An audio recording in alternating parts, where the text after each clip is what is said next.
આજરોજ પોરબંદર જિલ્લા ખાતે પોરબંદર જિલ્લા પોલીસના પોરબંદર ગ્રામ્ય ડિવિઝન તથા રાણાવાવ ડિવિઝનના તમામ પોલીસ સ્ટેશન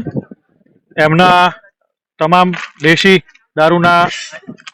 જે ગુનાઓ કરવામાં આવેલ છે એમાં જે દેશી દારૂનો મુદ્દામાલ કબજે કરવામાં આવેલ છે તથા વિદેશી દારૂના જે ગુના નોંધવામાં આવેલ છે અને એમાં જે વિદેશી દારૂ કબજે કરવામાં આવેલ છે તે દેશી તથા વિદેશી દારૂનો સ્પેશિયલ કેસો તથા જે કેસો પેન્ડિંગ છે તેમાં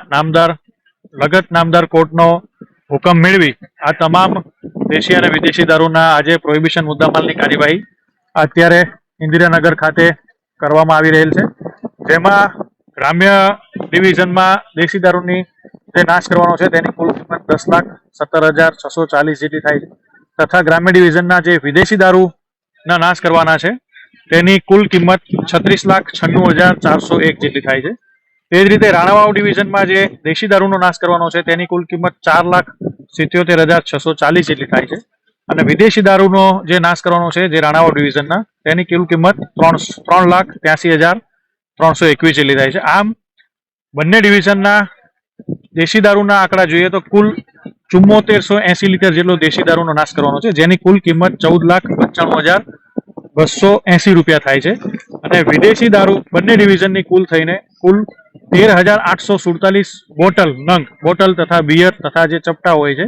તે કુલ મળીને 13,847 થાય છે, જેની કુલ કિંમત 40,79,722 રૂપિયા થાય છે. આમ બધો કુલ મળી અને અંદાજિત 56 લાખથી વધુ કિંમતનો દેશી તથા વિદેશી દારૂનો નાશ આજે ઇન્દિરાનગર પોરબંદર ખાતે પોરબંદર જિલ્લા પોલીસ દ્વારા કરવામાં આવી રહેલ છે, જેમાં જે નિયુક્ત કમિટી છે જેમાં એસડીએમ સાહેબ શ્રી પોરબંદર તથા એસડીએમ સાહેબ શ્રી કુતિયાણા, મામલતદારશ્રીઓ તથા નશાબંધી અને આબકારી વિભાગના અધિકારી શ્રી, થાણા અધિકારી, લગત થાણા અધિકારી તમામ તથા ડિવિઝનના ડીવાયએસપી શ્રી આ તમામ સમિતિના સભ્યોની હાજરીમાં મુદ્દામાલ વ્યવસ્થિત રીતે ગોઠવી તેને ગણી અને આ નાશની કાર્યવાહી કરવામાં આવી રહી છે.